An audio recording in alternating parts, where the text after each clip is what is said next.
ஒரு பெரிய அடர்ந்த காட்டுல காலுக்காகவும் அதோட அம்மாவும் வாழ்ந்து வந்தாங்க. காலுக்காகவும் சின்ன வயசா இருக்கிறப்பவே அவங்க அப்பா இறந்து போயிட்டாரு. அதுக்கப்புறம் ரொம்பவும் கஷ்டப்பட்டு அவங்க அம்மா தான் காலுக்காகத்தை வளர்த்து வந்தாங்க. காலுக்காகத்தோட அம்மா காலு மேல ரொம்பவும் அன்பு வச்சிருந்தாங்க. ஆனா காலுக்காக தன்னோட அம்மா தான் மேல வச்சிருக்க அன்பு புரிஞ்சுக்கவே இல்லை. அவங்களோட சொல் பேச்சு எப்பவும் கேட்கறதும் இல்லை. எல்லா சமயத்திலும் அவங்களுக்கு தொல்லை கொடுத்துக்கிட்டே இருந்தது. காலுக்காக ரொம்பவும் சோம்பேறித்தனமா இருந்தது. எந்த வேலைக்கும் போறதே இல்ல. காலு, தூங்குனது போதும், எழுந்துரு. மணி 10 ஆகுது, இன்னும் தூங்கிக்கிட்டு இருக்க. கொஞ்சம் மார்க்கெட் வரைக்கும் போய் உருளைக்கிழங்கு வாங்கிட்டு வாப்பா. அம்மா, என்ன நிம்மதியா இருக்க விட மாட்டீங்களா? உருளைக்கிழங்கு தானே வாங்கணும், ஏன் அதை நீங்க போய் வாங்க கூடாதா? என்ன ஏன் தொல்லை பண்றீங்க? இப்படி சொன்ன காலுக்காகவும் பிறகு வேண்டா வெறுப்பா எழுந்திருச்சு அம்மா கிட்ட இருந்த பணத்தை வாங்கிட்டு பறந்து போச்சு. இப்படி பறந்து போன காலுக்காகவும் மார்க்கெட்டுக்கு போகாம ஒரு ஹோட்டலுக்கு போச்சு. எனக்கு 3 பிளேட் சமோசா கொடுங்க. இப்படி சொன்ன காலுக்காகவும் அம்மா கொடுத்த பணத்தை புறா கிட்ட கொடுத்தது.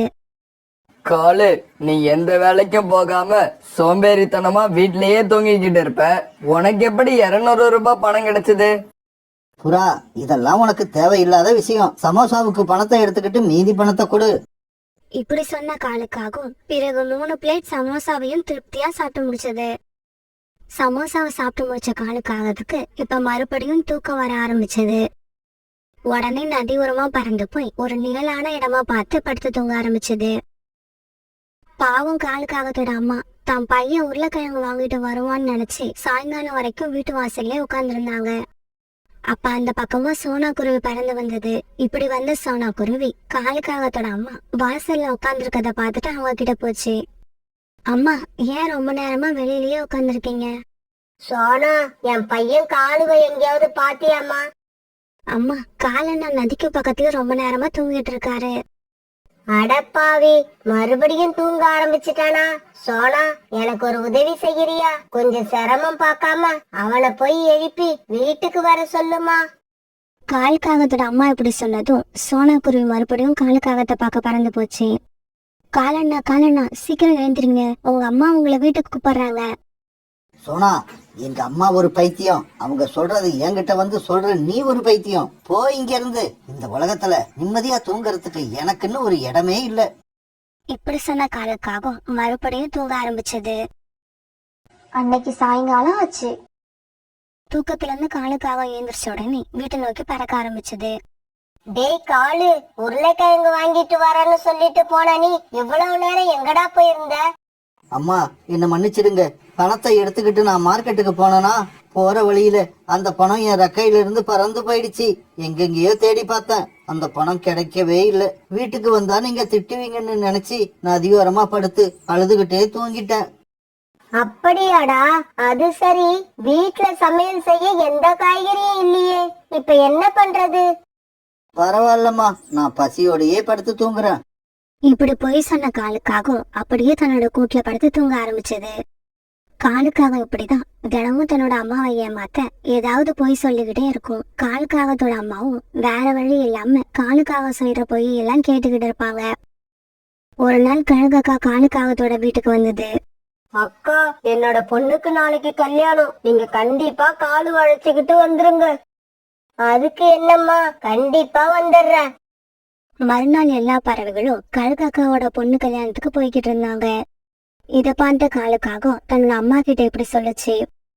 அம்மா அம்மா, வாங்க, நாமளும் கழுகக்கா வீட்டு கல்யாணத்துக்கு போவோம். எல்லா பறவைகளும் போய்கிட்டு இருக்காங்க. கண்டிப்பா கழுகக்கா வீட்டு கல்யாணத்துல நமக்கு ஜோரான சாப்பாடு கிடைக்கும். டேய் காலு, நீ நினைக்கிற மாதிரி கல்யாணத்துக்கு வெறும் கைய வீசிக்கிட்டு போக முடியாது. போட்டுக்கிட்டு போறதுக்கு நம்ம கிட்ட நல்ல துணியும் இல்ல, மணமக்களுக்கு அன்பளிப்பா கொடுக்கறதுக்கு நம்ம கிட்ட எந்த பணமும் இல்ல. இந்த நிலைமையில நாம எப்படி கல்யாணத்துக்கு போக முடியும்? நீயும் நல்ல சாப்பாடு ஆக்கி போட மாட்ட, எங்கேயாவது ஓசியில கிடைச்சா அங்கேயும் அழைச்சுக்கிட்டு போக மாட்ட. இப்படி சொன்ன காலுக்காகவும் பிறகு கோவத்துல அங்க இருந்து பறந்து போயிடுச்சு. தன்னோட மகன் இப்படி இருக்கிறத நினைச்சு காலுக்காகத்தோட அம்மா அழுதுகிட்டே உட்கார்ந்துருந்தாங்க. அப்ப அந்த வழியா போன சோனா குருவி அவங்க கிட்ட வந்தது. அம்மா, என்ன இப்படி அழுதுகிட்டே உட்கார்ந்துருக்கீங்க? கழுகக்கா வீட்டு கல்யாணத்துக்கு நீங்க வரலையா? உடனே மனசு தாங்காத காலுக்காகத்தோட அம்மா தன்னோட பையனை பத்தின எல்லா விஷயத்தையும் அழுதுகிட்டே சொன்னாங்க. இதையெல்லாம் கேட்ட சோனா குருவி கொஞ்ச நேரம் யோசிச்சுது. அம்மா, நீங்க எதுக்கும் கவலைப்படாதீங்க. காலண்ணாவை நான் திருத்த முயற்சி பண்றேன். ஆனா அதுக்கு நீங்க நான் சொல்றபடி நடக்கணும். சோனா, என் பையன் திருந்திடுவான்னா நீ என்ன சொன்னாலும் நான் கேட்பேன். ஒரு நாள் காலுக்காக வரத பார்த்துட்டு நதியோரமா உட்கார்ந்து இருந்த சோனா குருவி அழ ஆரம்பிச்சது. சோனா, என்ன ஆச்சு? ஏன் இங்க உட்காந்து அழுதுகிட்டு இருக்க? காலண்ணா, எனக்கு என்னோட அம்மா ஞாபகம் வந்துருச்சு. அம்மாவுக்கு ஈடு இணையா யாருமே கிடையாது. எங்க அம்மா உயிரோட இருக்கிறப்ப அவங்களுக்கு என்னால எதுவும் செய்ய முடியல. இப்ப என்கிட்ட நிறைய பணம் இருக்கு. ஆனா பாருங்க, இதையெல்லாம் அனுபவிக்க எங்க அம்மா என் கூட இல்ல. பணத்தை வச்சு எல்லாத்தையும் வாங்க முடிஞ்ச என்னால ஒரு அம்மாவும் வாங்க முடியல. சோனா குருவி இப்படி சொன்னதும் காலுக்காகத்தோட மூளை குறுக்கு வழியில யோசிக்க ஆரம்பிச்சது. இங்க பாரு சோனா, உனக்கு அம்மா வேணும், ஆனா உன்கிட்ட அம்மா இல்ல. எனக்கோ பணம் வேணும், ஆனா எனக்கு எங்க அம்மா தேவையில்லை. அதனால உனக்கு வேணும்னா எங்க அம்மாவை எடுத்துக்க. என்னது, உங்க அம்மாவை எனக்கு கொடுக்குறீங்களா? இந்த மாதிரி யாரும் கொடுக்க மாட்டாங்க. நீங்க போய் சொல்றீங்க. இங்க பாரு சோனா, நான் ஒன்னும் எங்க அம்மாவை உனக்கு ஓசியில கொடுக்க போறதில்ல. கொஞ்சம் பணம் கொடுத்துட்டு அவங்கள நீ விலைக்கு வாங்கிக்க. உனக்கும் அம்மா கிடைச்ச மாதிரி இருக்கும், எனக்கும் செலவுக்கு பணம் கிடைக்கும். காலுக்காகத்தோட பேச்சை எதுக்கிட்ட சோனா குருவி கொஞ்சம் பணத்தை கொடுத்துட்டு காலுக்காகத்துக்கிட்ட இருந்து அவங்க அம்மாவை விலைக்கு வாங்குச்சு. அம்மா, சீக்கிரம் கிளம்புங்க, நாம கோவிலுக்கு போயிட்டு வருவோம். டேய் காலு, உண்மையாவா சொல்ற? நீ கோயில் பக்கமே வரமாட்டியடா? இப்ப நான் மாறிட்டேம்மா, நான் முன்ன மாதிரி இல்ல. சீக்கிரம் கிளம்புங்க, கோயில சாத்திர போறாங்க. இப்படி போய் சொல்லி தான் அம்மாவை சோனா குருவி வீட்டுக்கு அழைச்சிட்டு வந்த காலுக்காகும் சோனா குருவி கிட்ட இப்படி சொல்லுச்சு. சோனா, நான் சொன்னபடியே எங்க அம்மாவை அழைச்சுக்கிட்டு வந்து உங்ககிட்ட விட்டுட்டேன். இதுக்கப்புறம் இவங்க எனக்கு அம்மா இல்ல, உனக்கு தான் அம்மா. இங்க பாரு சோனா, எங்க அம்மா என் மேல உள்ள பாசத்துல உன் வீட்டை விட்டு வந்தாலும் வந்துருவாங்க. எதுக்கும் ஒரு கைத்தால அவங்கள கட்டி போட்டு வச்சுக்க. டேய் காலு, என்னடா சொல்ற? நான் உனக்கு அம்மா இல்லையா? ஆனா காலுக்காக அவங்க அம்மா சொன்னதை காதுல வாங்கவே இல்ல. அங்க இருந்து பறந்து போயிடுச்சு. அம்மா, நீங்க எதுக்கும் கவலைப்படாதீங்க. வீட்டுக்குள்ள வாங்க. இன்னும் கொஞ்ச நாள் போனா காலண்ணா உங்களோட அருமையை தன்னால புரிஞ்சுப்பாங்க. பிறகு காலுக்காகத்தோட அம்மாவை வீட்டுக்குள்ள அழைச்சிட்டு போச்சு. பிறகு சோனா குருவி காலுக்காகத்தோட அம்மாவை தன்னோட அம்மாவா நினைச்சு அவங்களுக்கு தேவையான எல்லா வசதிகளையும் செஞ்சு கொடுத்தது. அவங்களுக்கு இனிப்பான பழங்களையும் சத்தான உணவுகளையும் தேடி கண்டுபிடிச்சு கொண்டு வந்தது. அம்மா, உணவு சாப்பிட்டுட்டு நீங்க அப்படியே படுத்து தூங்குங்க. ராத்திரி ஏதாவது தேவைப்பட்டா என்னை எழுப்புங்க. இப்படியே சில நாட்கள் நகர்ந்துச்சு. சோனா, நான் சொல்றேன்னு தப்பா நினைச்சுக்காதம்மா. என் பையனை பார்த்து ரொம்ப நாள் ஆகுது. எனக்கு அவனை பார்க்கணும் போல ஆசையா இருக்கு. அவனை எங்கேயாவது பார்த்தேன்னா ஒரு தடவை என்ன வந்து பார்த்துட்டு போக சொல்லுமா. காலுக்காகத்தோட அம்மா மட்டும் இல்ல, நாட்டுல எல்லா அம்மாக்களுமே இப்படிதான் இருப்பாங்க. குழந்தைங்க பெரியவங்களா வளர்ந்ததுக்கு அப்புறம் தன்னோட அம்மாவை ஈஸியா மறந்துடுவாங்க.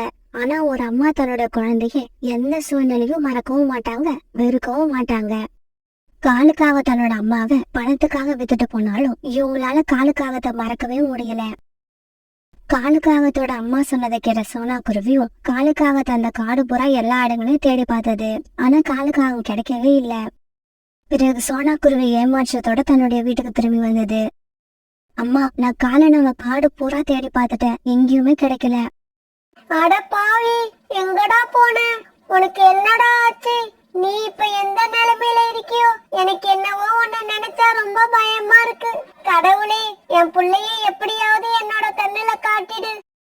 சோனா குருவி வீட்டுல காலுக்காகத்தோட அம்மாவுக்கு தேவையான எல்லாமே கிடைச்சது. இருக்க இடம், உண்ண உணவு, இப்படி எல்லாத்தையும் சோனா குருவி அவங்களுக்கு பார்த்து பார்த்து செஞ்சு கொடுத்தது. 1000 இருந்தாலும் அவங்களோட மனசு தன்னோட மகனை தான் நினைச்சுக்கிட்டு இருந்தது. பிறகு ஒரு நாள் புறாவும் சோனா குருவி சேர்ந்து பக்கத்து காட்டுக்கு பறந்து போய்கிட்டு இருக்கும்போது ஒரு புதிர் செடியில கிடந்த காலுக்காகத்தை பார்த்தாங்க. ஒரு நாள் இருட்டுல காலுக்காக பறந்து வந்தப்ப சரியா கண்ணு தெரியாம ஒரு மரத்துல மோதி கீழே விழுந்ததால காலுக்காகத்தோட ரெக்கையில பலமா அடிபட்டு இருந்தது.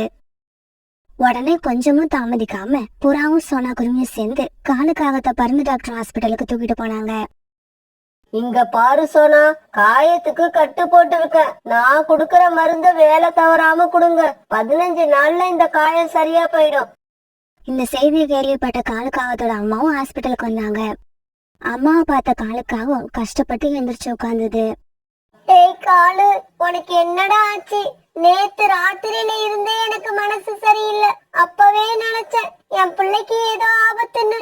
நான் நினைச்ச மாதிரியே ஆயிடுச்சுடா. காலு, இதுக்கப்புறம் கவலைப்படாத. அம்மா உன்னை விட்டுட்டு எங்கேயும் போக மாட்டேன். உன் கூடவே இருப்பேன். காலுக்காக தன்னோட அம்மாவை பணத்துக்காக வித்துட்டு வந்துடுச்சு. அப்படி இருந்தும் அம்மா தான் மேல வச்சிருக்க பாசத்தை நினைச்ச காலுக்காகத்துக்கு வெக்கமாவும் அவமானமாவும் இருந்தது. அம்மா, என்ன மன்னிச்சிடுங்க. நான் ரொம்பவும் கேவலமான ஒரு காரியத்தை செஞ்சிட்டேன். நீங்க என் மேல வச்சிருக்க அன்புக்கு விலை மதிப்பே கிடையாது. நீங்க என் பக்கத்துல இருந்த வரைக்கும் எனக்கு உங்களோட அருமை தெரியல. நீங்க என்னை விட்டு தூரமா போனதுக்கு அப்புறம் தான் உங்களோட அருமை எனக்கு புரியுது. அம்மா, சத்தியமா என்னோட உயிர் இருக்கிற வரைக்கும் இதுக்கப்புறம் நான் உங்களை விட்டு பிரியவே மாட்டேன். உங்களை கஷ்டப்படுத்தவும் மாட்டேன். தயவு செய்து என் கூட வீட்டுக்கு வந்துருங்கம்மா. காலுக்காக தன்னோட அம்மா மனசுல இருக்க தூய்மையான பாசத்தை இன்னைக்குதான் புரிஞ்சுக்கிச்சு. புரிஞ்சுக்கிட்ட உடனே காலுக்காகத்தோட மனசும் மாறிடுச்சு. காலு, நீ உன்னோட அம்மாவை சோனா குருவி கிட்ட பணத்துக்காக வித்துட்ட. இப்ப சோனா குருவி அவங்களுக்கு திருப்பி கொடுக்க மாட்டேன்னு சொன்னா என்ன பண்ணுவ? ரொம்ப சிம்பிள். நானும் சோனா குருவி வீட்டுக்கு போய் எங்க அம்மா கூடவே இருந்துருவேன்.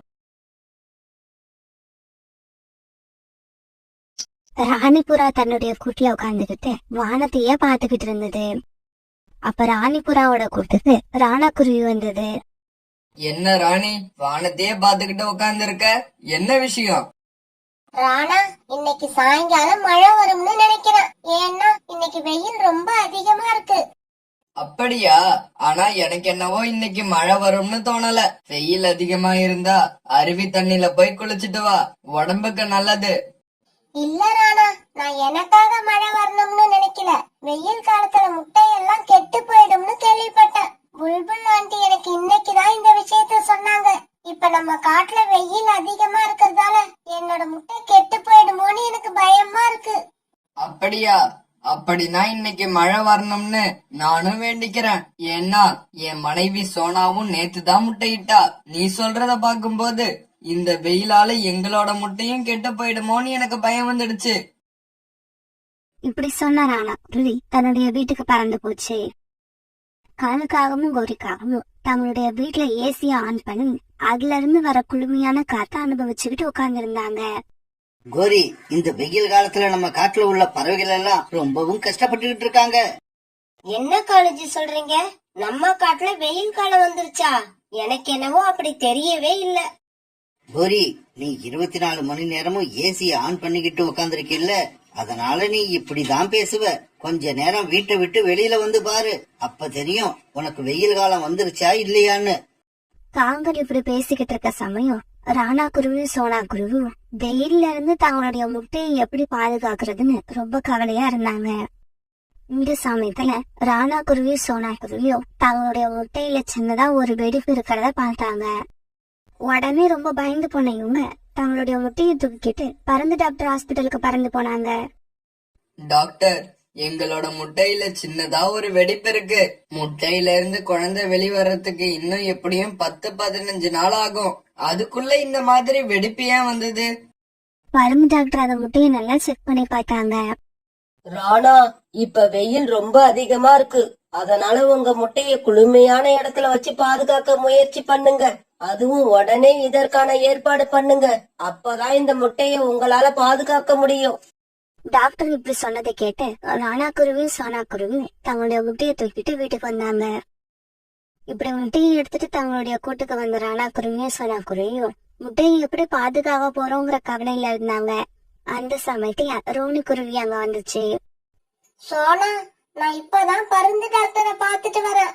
அவங்கதான் உன்னோட முட்டையோட நிலைமைய பத்தி எனக்கு சொன்னாங்க. இங்க பாரு, நீங்க இந்த முட்டையை எடுத்துக்கிட்டு கோரிக்காக வீட்டுக்கு போங்க. அவங்க வீட்டுல ஏசி இருக்கிறதால அவங்க வீடு எப்பவும் குளுமையா இருக்கும்.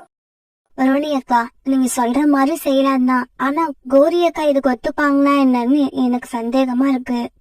சோனா, நீ கவலைப்படாம என் கூட வா. நாம எப்படியாவது காகங்கள் கிட்ட கெஞ்சி கேட்டு நம்மளோட முட்டையை அவங்க வீட்டுல வைக்க அனுமதி வாங்குவோம். பிறகு சோனா குருவியும் ராணா குருவியும் முட்டையை எடுத்துக்கிட்டு காங்களோட வீட்டுக்கு பறந்து போனாங்க. இப்படி காங்களோட வீட்டுக்கு போன இவங்க வாசல் கதவை தட்ட ஆரம்பிச்சாங்க. காலுஜி, சீக்கிரம் போய் வாசல்ல யார் வந்திருக்காங்கன்னு பாருங்க. எனக்கு என்னவோ எங்க அம்மா வந்திருப்பாங்கன்னு மனசுல படுது. காலுக்காக வந்து கதவை திறந்ததும் வாசல்ல அந்த ராணா குருவியும் சோனா குருவியும் வீட்டுக்குள்ள போனாங்க. என்ன ராணா, முட்டைய தூக்கிக்கிட்டு குடும்பத்தோட என் வீட்டுக்கு வந்திருக்க? கோரி, வேற வழி இல்லாம தான் நாங்க உங்க வீட்டுக்கு வந்திருக்கோம். இப்ப நீ எங்களுக்கு ஒரு உதவி செஞ்சாகணும். உதவியா? என்ன உதவி ராணா? சொல்றத கொஞ்சம் தெளிவா சொல்லு. கோரிக்காங்க இப்படி கேட்டதுக்கு அப்புறம் ராணா குருவி தான் வந்த விஷயத்த காங்கல் கிட்ட சொல்லுச்சு. இங்க பாருங்க, உங்க முட்டையை என்னால இங்க வச்சு பாதுகாக்க முடியாது. சீக்கிரமா முட்டையை எடுத்துக்கிட்டு இடத்த காலி பண்ணுங்க. கோரிக்காவன் கிட்ட சொன்னாலும் ராணா குருவியும் சோனா குருவியும் தங்களுடைய முட்டையை எப்படியாவது காப்பாத்தணும்னு கையெடுத்து கும்பிட்டு அழுது கேட்டுக்கிட்டாங்க. சரி சரி, நீங்க 2 பேரும் இப்படி அழுவுறத பார்க்க எனக்கு ரொம்ப பாவமா இருக்கு. நீங்க உங்களோட முட்டையை என்னோட வீட்ல வச்சுட்டு போங்க, அத நான் பாத்துக்கிறேன். இருந்தாலும் இந்த கோரி எந்த வேலையும் இலவசமா செய்து கொடுக்க மாட்டா. எல்லா வேலைக்கும் இந்த கோரி கிட்ட ஒரு விலை இருக்கு. கோரி அக்கா, நீங்க என்ன எதிர்பார்க்கறீங்கன்னு எனக்கு தெரியும். கவலைப்படாதீங்க. எங்களோட முட்டை உங்க வீட்டுல இருக்கிற வரைக்கும் உங்களுக்கும் சேனலுக்கும் நாங்க உணவு தேடி எடுத்துட்டு வந்து கொடுக்கறோம். இப்படி சொன்னா சோனா குருவி பிறகு ராணா குருவி கூட உணவு தேட போய் தானியங்களை கொண்டு வந்து காங்கன் கிட்ட கொடுக்க ஆரம்பிச்சது. கோரி, இவ்வளவு நேரம் இந்த வெயில் காலத்துல எப்படி உணவு தேடுறதுன்னு ரொம்ப கவலையில இருந்த. எனக்கு இப்ப அந்த கவலையே இல்ல. தங்களோட முட்டையை காங்களோட வீட்டுல வச்சுட்டு ராணா குருவியும் சோனா குருவியும் தங்களோட கூட்டுல வந்து நிம்மதியா உட்கார்ந்து இருந்தாங்க. அப்ப ரோனி குருவி அங்க வந்தது. என்ன சோனா, உங்க முட்டைய காங்கல் வீட்ல கொண்டு போய் வச்சிட்டு வந்தீங்களா? காங்கல் அதுக்கு ஒத்துக்கிட்டாங்களா? பிறகு சோனா காங்கல் வீட்டையே நினைக்கிறது ரோனி குருவி கிட்ட சொல்லுச்சு. சோனா, எப்பவுமே காங்கல் அவங்களுக்கு லாபம் இல்லாம எந்த உதவியும் செய்ய மாட்டாங்க. இன்னும் ஒரு 10-15 நாள் உங்களோட முட்டைக்காக நீங்க கஷ்டப்பட்டு தான் ஆகணும். காலுக்காகவும் கோரிக்காகவும் வீட்டுல உட்காந்துக்கிட்டே ராணா குருவியும் சோனா குருவியும் கொண்டு வந்து கொடுக்கற தானியங்களையும் பழங்களையும் சாப்பிட்டுக்கிட்டு நிம்மதியா வாழ்ந்துகிட்டு இருந்தாங்க. இப்படியே சில நாட்கள் நகர்ந்துச்சு. இவ சோனா குருவியோட முட்டையில இருந்து குழந்தை பிறக்க போற நேரம் வந்துடுச்சு. அன்னைக்கு சோனா குருவி ராணா குருவியும் காவங்களுக்கு தானியங்களை எடுத்துட்டு வந்து கொடுத்தாங்க. கோரி அக்கா, இன்னைக்கு இல்லாட்டி நாளைக்கு என்னோட முட்டையில இருந்து குழந்தை வெளிவந்துரும். குழந்தை வெளிவந்த உடனே எங்களுக்கு தகவல் சொல்லி அனுப்புங்க. இப்படி சொல்லிட்டு ராணா குருவியும் சோனா குருவியும் அங்க இருந்து பறந்து போனாங்க. இவங்க இப்படி சொல்லிட்டு போனதுல காலுக்காகவும் ஒரு காம ரொம்பவும் சோகத்துல இருந்தாங்க. கோரி, முட்டையில இருந்து குழந்தை வெளிவந்துருச்சுன்னா குழந்தைய தூக்கிக்கிட்டு அவங்க நம்ம வீட்டை விட்டு சந்தோஷமா போயிடுவாங்க. ஆனா அதுக்கப்புறம் நாம தான் இந்த வெயில்ல போய் உணவு தேடி ரொம்ப கஷ்டப்படணும். காலுஜி, நானும் 2 நாளா அத பத்தி தான் யோசிச்சுக்கிட்டு இருக்கேன். இங்க பாருங்க காலுஜி, இந்த முட்டை உடையவே கூடாது. அதுல இருந்து குழந்தையும் வெளியே வரக்கூடாது. நீ சொல்ற மாதிரி நடக்கணும்னா இந்த முட்டையை தூக்கிக்கிட்டு போய் எங்கேயாவது போட்டுட்டு இந்த இடத்துல பிளாஸ்டிக் முட்டையை கொண்டு வந்து வைக்கணும். அப்பதான் நீ நினைக்கிறது நடக்கும். காலுஜி, வாங்க இந்த முட்டைய கொண்டு போய் எங்காவது போட்டுட்டு நாம பக்கத்து காட்டுல உள்ள பிளாஸ்டிக் ஃபேக்டரிக்கு போய் ஒரு பிளாஸ்டிக் முட்டைய தயார் பண்ணி எடுத்துக்கிட்டு வருவோம். இப்படி பேசிக்கிட்ட காங்கன் 2 பேரும் சோனா குருவியோட முட்டையை தூக்கிட்டு போய் ஆத்தங்கரையில போட்டாங்க. பிறகு பக்கத்து காட்டுல உள்ள பிளாஸ்டிக் ஃபேக்டரியில இருந்து ஒரு பிளாஸ்டிக் முட்டையை தயார் பண்ணி தங்களோட வீட்டுக்கு கொண்டு வந்தாங்க. மறுநாள் பொழுது விடிஞ்சிச்சு. மறுநாள் காலையில ராணா குருவியும் சோனா குருவியும் காங்களுடைய வீட்டுக்கு வந்து இப்படி பேச ஆரம்பிச்சாங்க. கோரியக்கா, முட்டையில இருந்து குழந்தை இன்னுமா வெளிவரல? நான் நேற்று ராத்திரி முட்டையில இருந்து குழந்தை வெளிவந்திருக்கும்னு நினைச்சேன். இங்க பாரு சோனா, முட்டையிலிருந்து குழந்தை எப்ப வெளியே வரணும்னு கடவுள் நினைச்சிருக்கிறாரோ அப்பதான் வெளியே வரும். நீயும் நானும் நினைக்கிறதால ஒன்னும் ஆகாது. சீக்கிரம் போங்க, போய் எங்களுக்கான உணவை எடுத்துக்கிட்டு வாங்க. பிறகு உணவு தேட போன சோனா குருவியும் ராணா குருவியும் சாயங்காலமா தானியங்களை எடுத்துக்கிட்டு மறுபடியும் வீட்டுக்கு வந்து தங்களோட முட்டைய பார்த்தாங்க. அந்த பிளாஸ்டிக் முட்டை காவங்கள் வச்ச இடத்துல அப்படியே இருந்தது. அதை பார்த்த ராணா குருவியும் சோனா குருவியும் தங்களோட வீட்டுக்கு திரும்பி போயிட்டாங்க. மறுநாள் சோனா குருவிய பார்க்க ராணிப்புறா வந்தது.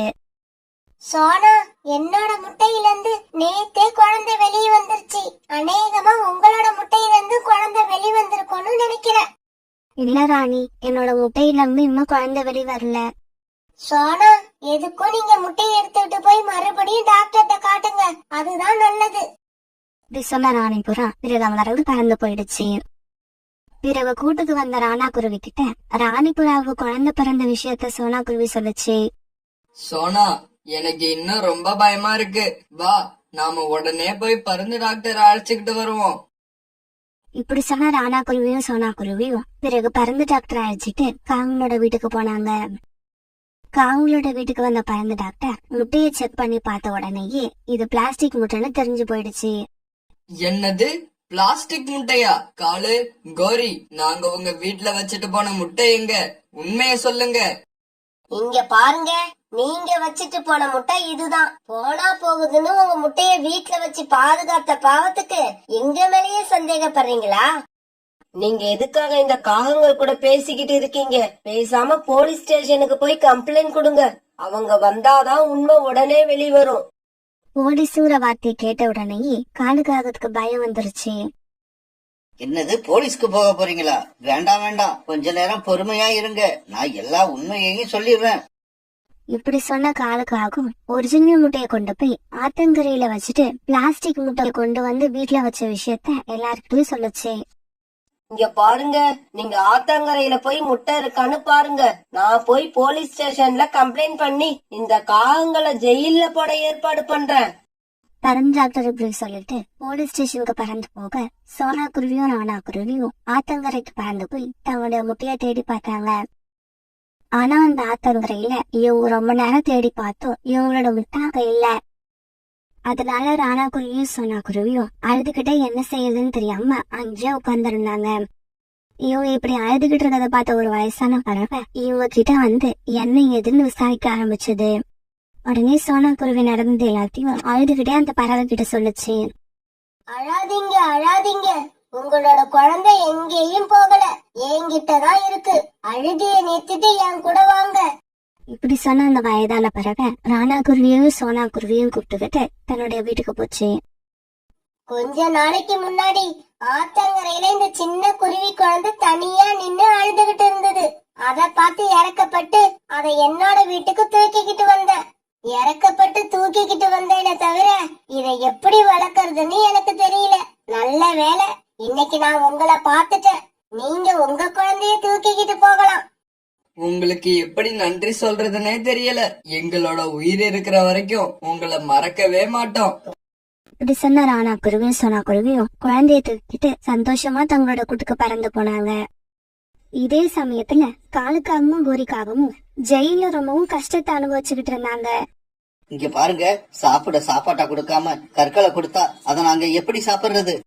ஒரு உயிர் மேல அக்கறையே இல்லாம குருவிகளோட முட்டைய கொண்டு போய் ஆத்தங்கரையில போட்ட உங்களுக்கு கற்களை சாப்பிட கொடுக்கறதே பெரிய விஷயம். குருவிகளை ஏமாத்தி அவங்க கிட்ட இருந்து விதவிதமான உணவு வகைகளை வாங்கி சாப்பிட்ட காலுக்காகவும் கோரிக்காகவும் இப்ப ரொம்பவும் கஷ்டப்பட்டு அழுதுகிட்டு இருந்தாங்க.